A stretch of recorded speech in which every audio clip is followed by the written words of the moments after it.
안녕하세요. 생명의 빛 광성교회 이춘태 목사입니다. 요즘 우리 한국교회가 사회적으로 많은 비난과 또 부정적인 이미지로 인하여 그 신뢰도가 실추되어 있습니다. 목회자들의 성추문이 여러 번 발생하게 되었고, 목회 세습이라든지 또 사회적인 공익에 대한 생각들이 부족함으로 인하여 저희가 어려움을 겪고 있습니다.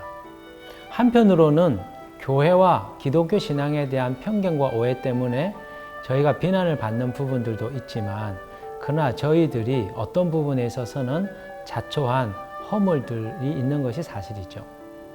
이런 시기에 우리 믿음의 사람들이 어떻게 해야 될까요? 어떤 경우는 우리들의 사정을 적극적으로 변호하고 또 논증하고 논박하는 경우들도 있습니다. 그런데 주님께서 우리에게 원하시는 것은 오래 참고 인내하면서 그리스도께서 십자가에서 비난받으시고 멸시당하시고 조롱당하신 것을 그대로 참아내시면서 사랑과 용서와 인내로 살아가는 것을 주님이 원하시는 것이죠. 지금은 우리가 말을 해야 될 때가 아니고 오히려 우리의 진정성 있는 삶의 모습으로 사랑과 그리고 정의로움과 그리고 평화를 이루고자 하는 기독교의 정신을 삶으로 살아내는 것이 무엇보다도 필요한 시기라 생각됩니다. 사랑하는 형제, 자매 여러분, 무너진 교회의 영광과 신뢰를 회복하기 위하여 오늘 하루 거룩하게 살고 진실되게 삶으로써 잃어버린 교회에 대한 신뢰도를 되찾는 하루가 되기를 원합니다. 그 일에 앞장서시는 성도님들 되시기를 축복합니다. 의를 위해 고난받는 자. 베드로전서 3장 14절.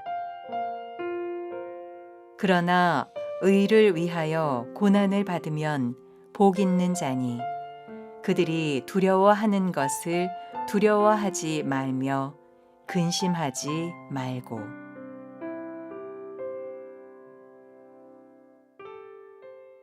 오늘 주신 말씀을 보면 사도 베드로께서 우리의 고개가 갸우뚱하게 되는 말씀을 주고 있습니다. 너희가 열심히 선을 행하면 누가 너희를 해하겠느냐. 그러나 너희가 의를 위하여 살면 고난을 받게 될 것이다 하는 말씀이죠. 오늘 13절의 말씀에 보면 또 너희가 열심히 선을 행하면 누가 너희를 해하리요.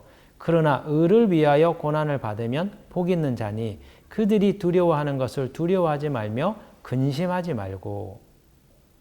여기 의를 위하여 고난을 받는다라고 하는 이 말씀은 하나님께서 주시는 구원의 의를 얘기하는 겁니다. 다른 말로 하면 예수 그리스도를 믿음으로써 구원을 받게 되는 칭의의 의를 얘기하는 것이죠. 우리가 착하게 살고 선을 행함으로써 받게 되는 성결의 의가 아닙니다. 다른 말로 하면 예수 그리스도를 믿는 구원의 도를 추구하는 것을 의미하는 것이죠. 그런데 이 의를 추구하면, 이 의를 위하여 살면, 하나님께서 우리에게 주시는 구원을 얻기 위하여 예수님을 믿는 삶을 살면 너희가 고난을 받게 될 것이라 하는 말씀을 준다는 거죠. 여러분, 흔히 우리가 가지고 있는 착각이 무엇입니까? 우리가 선하게 살고 착하게 살면 사람들이 우리를 선히 대할 것이다. 그리고 우리가 이렇게 선한 행실로 살면서 복음을 전하면 사람들이 예수님을 쉽게 믿을 것이다. 교회 잘 다니며 나올 것이다. 이런 생각을 하는 겁니다. 물론 우리가 선을 행하면 우리 주변에 있는 믿지 않는 분들이 우리를 좋아합니다. 자비를 베풀고 어려울 때 재정으로 도와주고 구제하고 그리고 용서해주고 오래 참고 순종하고 그들의 권위를 인정해주면 사람들은 믿는 사람들을 향하여서 좋은 사람들이라 하고 받아주죠. 그들은 우리와 함께하는 것을 좋아합니다. 그런데 문제는 우리가 예수님만 믿어야 구원을 받을 수 있습니다 하는 이 복음을 전하거나 복음을 주장하게 될 때 사람들은 갑작스럽게 돌변하게 된다는 것이죠. 그들은 우리를 좋아하지 않습니다. 그들에게서부터 우리가 미움과 비난을 받게 되죠. 그것이 그리스도인들이 받게 되는 고난입니다. 우리가 예수님만 믿어야 구원받을 수 있다라고 말하면 믿지 않는 분들은 기독교는 배타적이다. 기독교는 너무 독선적이다. 다른 사람이 믿는 신앙을, 종교를 존중하지 않는다. 자신들이 가지고 있는 생각으로 우리를 개종시키려고 하는 것은 제국주의적인 발상이다. 이렇게 논박합니다. 타인의 신앙을 무시하고 자신의 종교를 강요하는 것은 무례한 일이라 하고 공격하죠. 왜 이분들이 복음에 대하여 거부 반응을 보이는 걸까요? 그것은 사람의 힘과 노력으로 구원에 이를 수 있다고 믿기 때문입니다. 자신들이 죄인이라고 하는 것을 받아들이기 어려워합니다. 나름대로 선하게 살아왔고 나름대로 교양 있게 살고 있기 때문에 나는 죄인이지 않다는 것이죠. 그래서 당신이 죄인이기 때문에 예수님만 믿어야만 구원받을 수 있다라고 하는 이 복음이 그들에게는 꺼리끼는 것입니다. 마음에 걸리는 것이죠. 그래서 이 복음을 강하게 주장하면 주장할수록 세상은 복음적인 교회와 성도들을 미워하게 되어 있습니다. 만약 여러분이 예수님을 믿는 것 때문에 예수님만 믿어야 구원받을 수 있다라고 하는 이 신앙을 표명함으로써 주변에 있는 분들에게 미움을 받거나 고난을 받고 있습니까? 그렇다면 오늘 말씀에 의하면 여러분은 복된 자라는 것이죠. 무슨 의미입니까? 여러분이 지금 바른 길을 가고 있다는 것입니다. 제대로 된 신앙을 붙들고 있다는 것이죠. 예수 그리스도의 십자가로 인하여 하나님이 약속하신 구원에 여러분이 들어와 있다는 것입니다. 그렇다면 우리가 주변에 있는 분들에게 미움을 받고 우리의 신앙 때문에 고난을 받고 있다면 우리는 어떻게 대처해야 될까요? 오늘 이 본문에 보면 4가지를 말씀하고 있습니다. 하나는 매우 소극적인 방어이고 3가지는 매우 적극적인 방어입니다. 첫 번째는 그들을 두려워하지 말고 염려하지 말라고 하는 말씀을 줍니다. 고난을 받을 때 두려워하지 말라는 것이죠. 염려하지 말라는 것이죠. 왜 그렇습니까? 하나님께서 우리를 지키시고 보호해 주시기 때문이에요. 그들이 우리를 위협할지라도 머리털 하나도 상하게 할 수 없다는 것입니다. 하나님의 보호하시는 날개 아래 우리가 거하고 있기 때문이죠. 두 번째는 거룩한 삶을 사는 것입니다. 고난을 받을 때 더 거룩해지려고 해야 된다는 것이죠.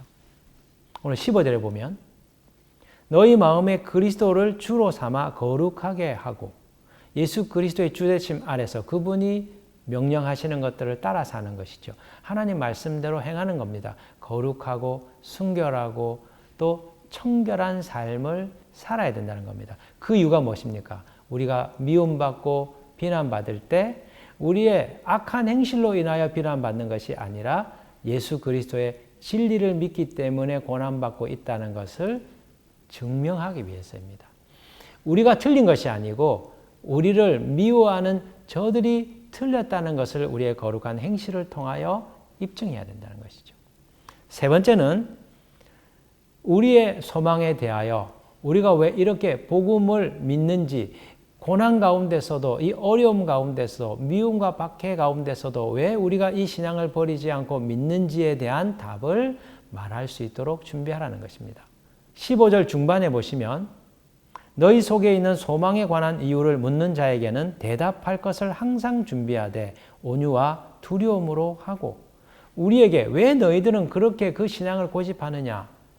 왜 그렇게 예수만 믿어야 구원받는다라고 하느냐? 너희들 도대체 왜 그러는가? 거기에 대하여 합리적으로 설득력 있게 대답할 수 있는 바를 준비하는 것이죠. 마지막 4번째, 우리가 고난을 당할 때, 우리의 신앙 때문에 어려움을 겪을 때 취하여야 할 태도는 선한 양심을 가지는 것입니다. 여러분, 우리가 왜 선한 양심을 가져야 됩니까? 우리가 겉으로 좋은 일을 할 수 있습니다. 겉으로 착하게 살 수 있습니다. 믿지 않는 사람들은 야, 너 겉으로는 그렇게 하지만 속은 다른 계획이 있지. 우리들의 사랑과 우리들의 섬김에 대하여 사람들은 오해합니다. 뭔가 사람들을 교회로 끌고 가기 위하여 저렇게 착한 척, 선한 척 하는 거야. 위선적일 거야. 속과 겉이 다를 거라고 사람들은 생각합니다.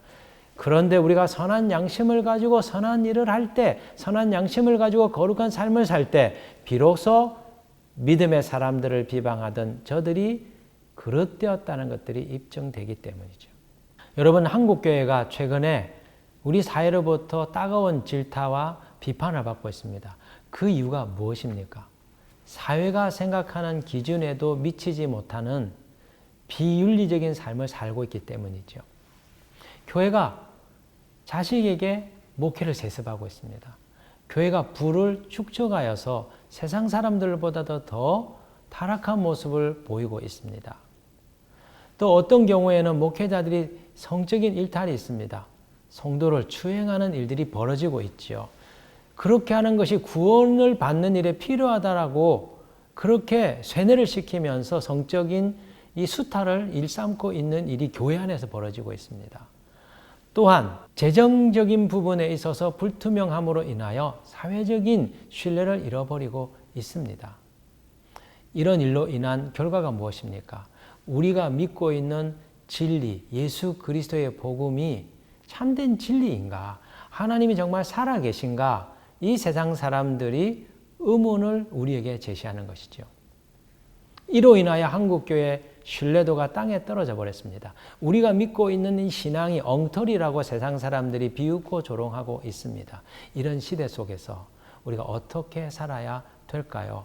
고난과 박해와 미움 가운데서도 그리고 오해를 당하고 있고 편견 가운데 있는 이런 상황 속에서 우리가 어떻게 살아야 될까요? 그들과 논쟁하고 다투고 싸우는 것이 아니라 오래 참고 인내하면서 우리의 선한 양심과 거룩한 행실로 이 세상 사람들의 신뢰를 다시 회복하는 것이죠. 진정성 있는 삶을 통하여 이 세상 사람들이 너희가 믿는 신앙이 참된 것이라 인정해 줄 수 있는 이 그때까지 우리가 걸어가야 된다는 것입니다. 오늘 하루 우리 주변에 있는 분들에게 선한 행실로 우리가 믿는 진리가 참된 것이라는 것을 보여주는 믿음의 삶을 살아가기를 원합니다. 그 일에 앞장서는 성도님들 되시기를 주님의 이름으로 축복합니다.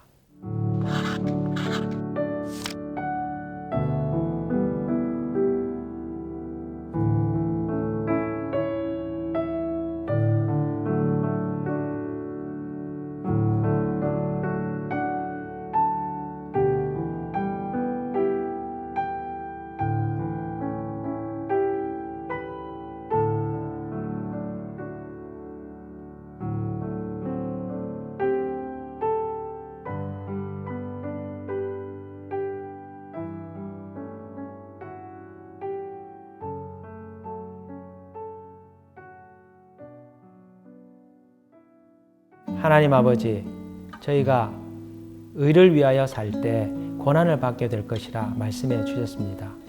우리의 잘못된 행실로 인하여 비방당하지 않도록 하루하루의 삶에 있어 우리 자신들을 돌아보고 경계하게 하시고 또한 우리가 억울하게 고난받고 비난받을 때 선한 행실로 선한 양심으로 거룩함으로 우리의 진정성을 나타내어 세상의 신뢰를 회복하는 믿음의 길을 걸을 수 있도록 도와 주옵소서. 한국교회를 긍휼히 여겨 주옵소서. 우리의 허물로 인하여 세상이 당한 피해들이 있다면 주님께서 회복시켜 주옵시고 무너진 교회의 신뢰를 회복할 수 있도록 더욱더 섬기고 겸손하고 낮아지고 세상을 구원하고 돕는 일에 더 많이 힘쓰는 한국교회 성도들 될 수 있도록 도와주옵소서. 예수 그리스도의 이름으로 기도드립니다. 아멘.